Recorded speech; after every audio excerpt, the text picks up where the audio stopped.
Hopefully this is recording. Hello and welcome to the Preacher Plays. Today the preacher that is me is playing Moss.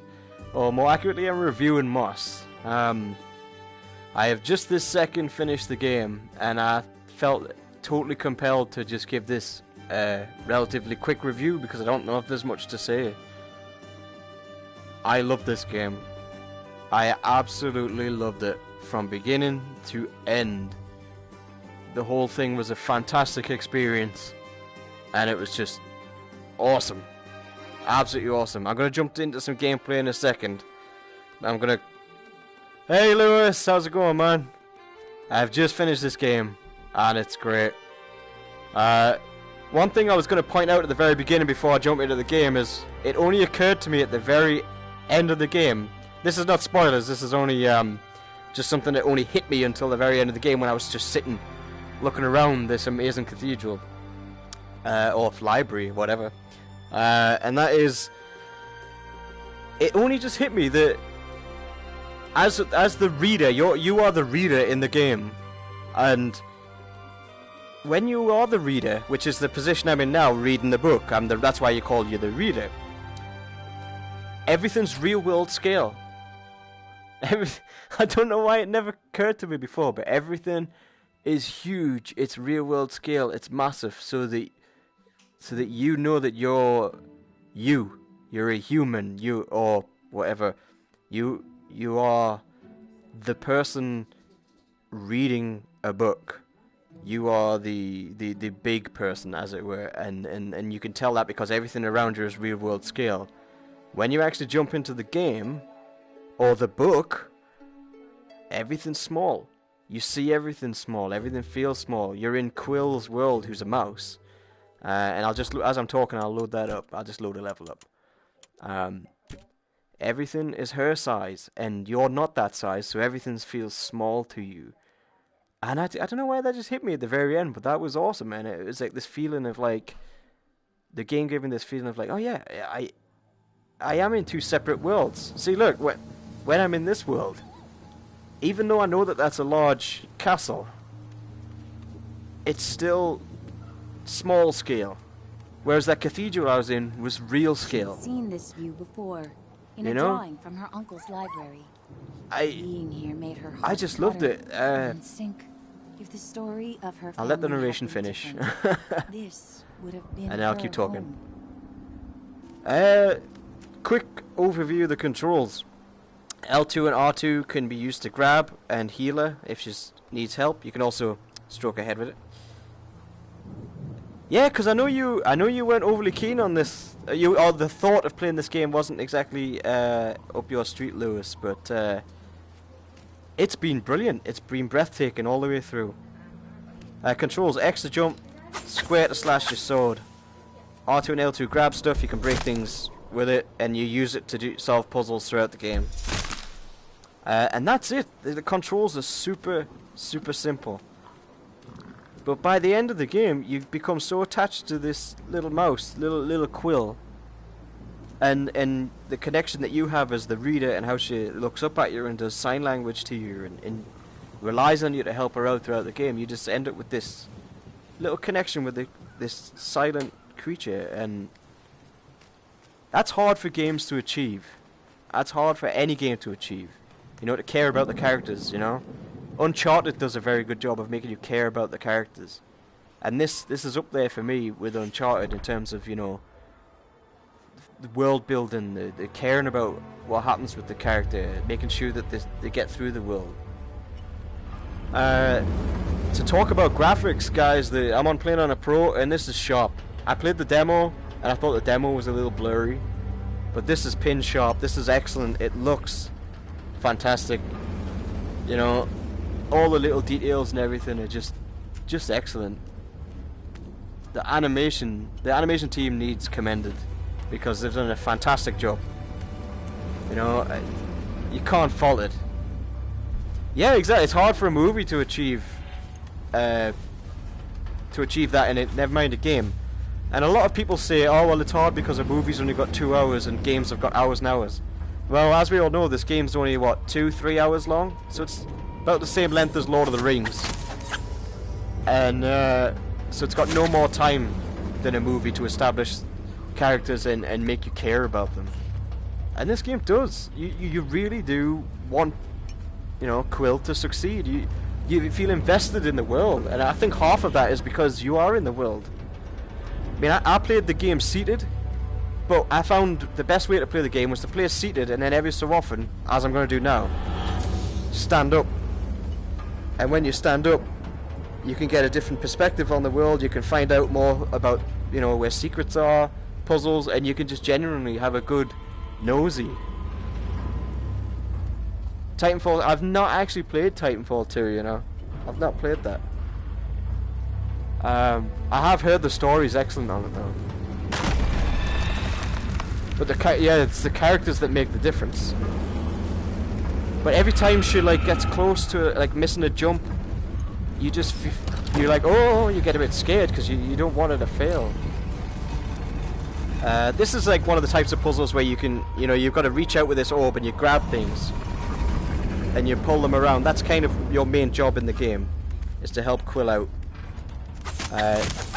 If you destroy boxes and stuff, you collect dust, which goes into a little vial on the table that you saw at the very beginning. So if I get back more into the review as I'm trying to play the gameplay. So graphics absolutely spot on, animation spot on, sound, music, the narrator does an excellent job of narrating the whole thing. It's a woman, I don't know who it is, but there's a woman that narrates it, and what she does, which is really good. Oh, you're not this far. This might be spoilers then, I do apologise. I tell you what, I'll go to an earlier chapter just in case other people are struggling. Everyone's probably seen the temple stuff because it was in the demo. I thought I'd go there quickly just so the people saw something new. But yeah, music and sound. The music is great. It gives you this total vibe of you know, fantasy. It's a complete fantasy game. And the music fits perfectly. Hang on, let's see if I can just skip through. This is something that you have to do quite a lot of, is reading the book, and it tells you the story, and I'll skip through so that you don't see the story. But this gets you invested as well. Flicking through the book, listening to the narration, it really sucks you into the world. The music is perfect, it's complete fantasy, and the feeling that this gave me is the same kind of feeling that reminded me of Never-Ending Story. I felt like I was part of that type of thing where, you know, the kid's reading the book, and as he's reading it, the actions are happening on screen to the character Atreyu, you know, in the land of the Never-Ending Story. I feel like I'm that kid reading the book, and I'm witnessing all this fantastical stuff going on, and yet I'm part of it. And yeah, I mean, it's perfect. The little sounds that Quill makes, that the narrator also does voices as well. This was something really cool, that rather than have different voice actors come in and do like the male parts or the bad guy parts, the female voice actress, she does all of the voices in the game. Yeah, exactly. The never-ending story, la la la la la la la la.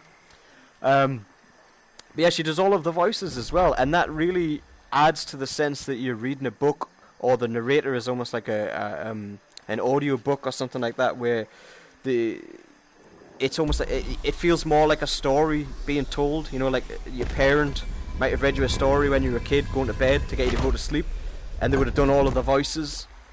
It has that sort of vibe, and I thought that was a really neat touch, and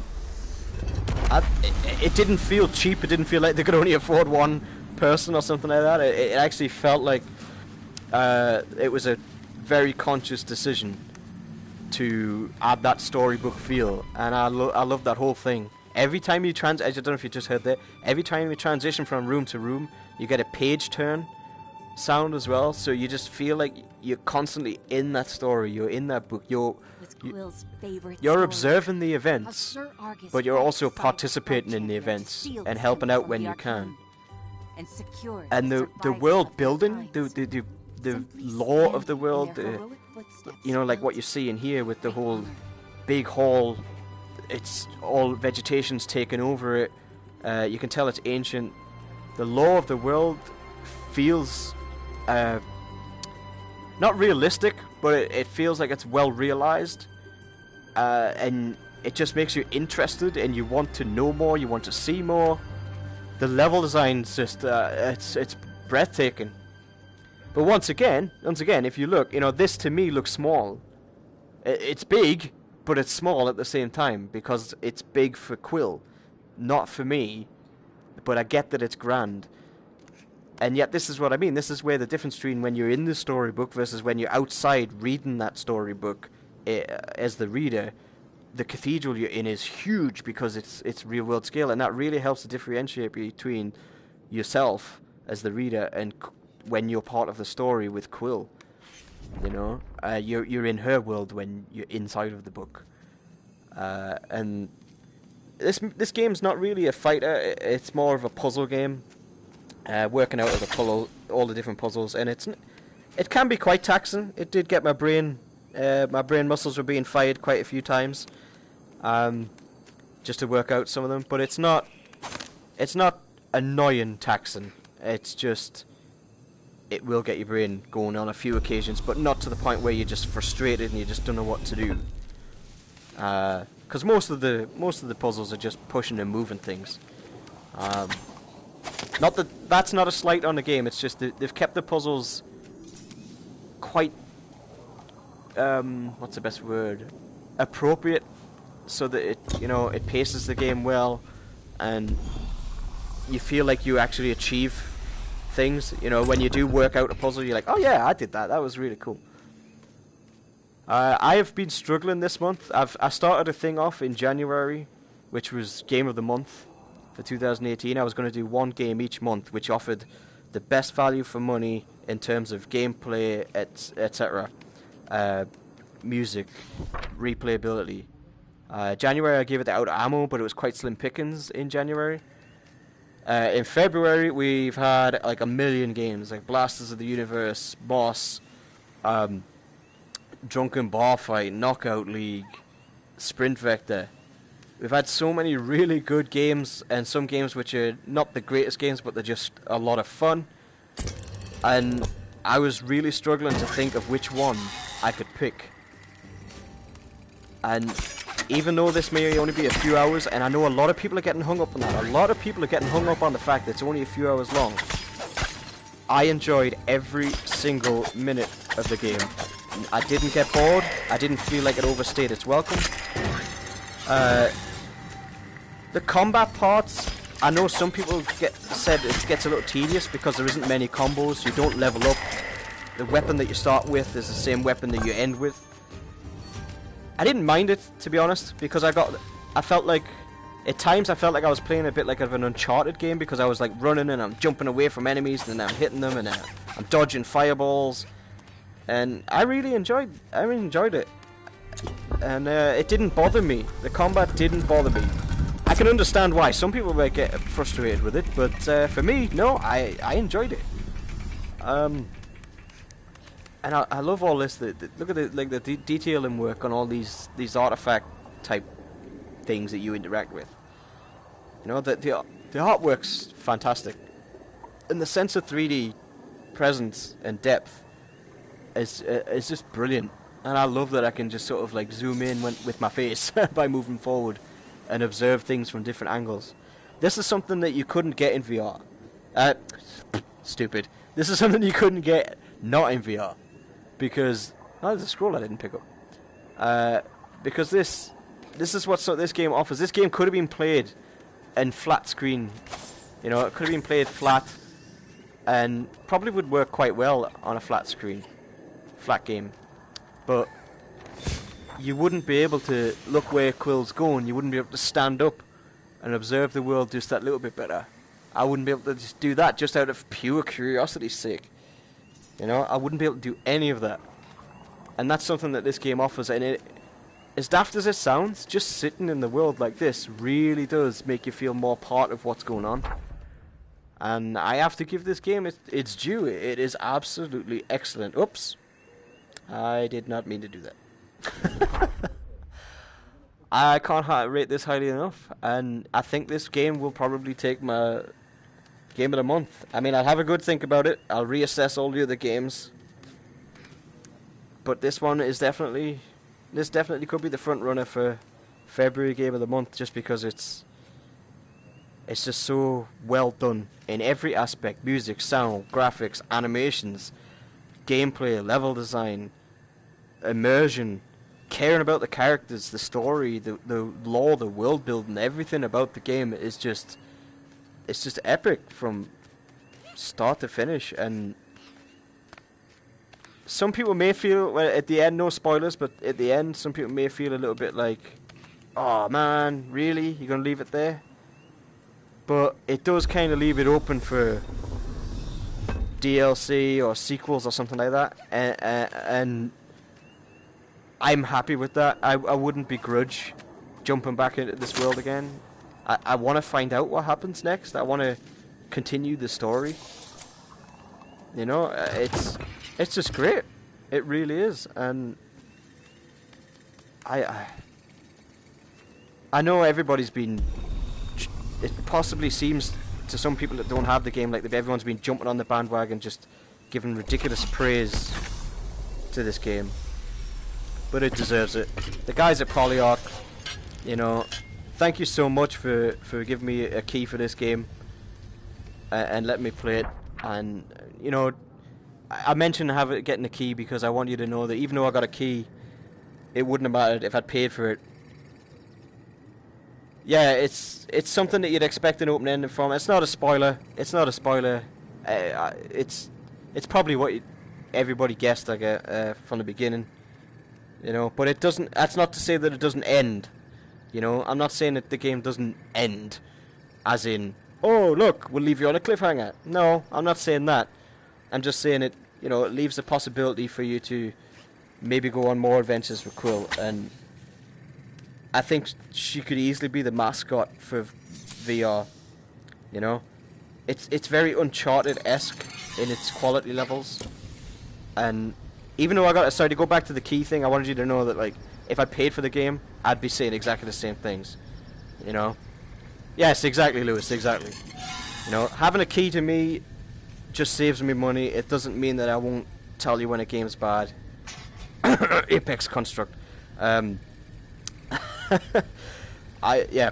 don't have enough good things to say about this game. I really don't. It's excellent. Buy it. It's £24.99, I think, and it's worth every penny. It's so good. And do you know what? I'm almost at a loss to actually say any more, because it's just that good. I think this review can pretty much end, because there's very little else I can say about it other than it's excellent. Why are you still listening to me? Go out, buy it, play it all the way through, enjoy it. You'll love it, and you'll love this character. You'll love Quill. Thanks, man, Lewis. Thanks. I appreciate that. Yeah, normally my reviews last like 30 minutes or something like that, because I end up rambling on for ages. But I'm at a loss to what to say, because there's very little negatives. There's hardly any bugs. You know, I think I encountered one very, very minor bug. And it was actually on this level, actually. I jumped my character from there, but I hit the wall and she flew up in the air and then landed and died. That was the one and only thing that I encountered in the whole game. It's virtually bug-free, and it's just great, man. Yeah, thanks. You know, I try to make them short, but they often go on for 30 minutes. But this one, I think I'm going to leave it there, because this game is just great. It really is. From start to finish, the puzzles are good. The enemies, there's varied enemies. There's like 4 or 5 different types of enemies. The fighting's basic, but it's not a fighting game, so I'm okay with it. The music, the world building, the lore, the graphics, the animation, the sound, the narration, the feeling that you're in the story, everything is absolutely spot on, and you should just go out and buy this game. Seriously, just get the game. Okay, that's good. That's been me. That's been Preacher Plays Moss, one of the best games on PlayStation VR, bar none. Thanks very much for watching. I'll catch you guys later. If you like what I do, hit the like button and subscribe. Cheers, guys. Catch you later. Bye.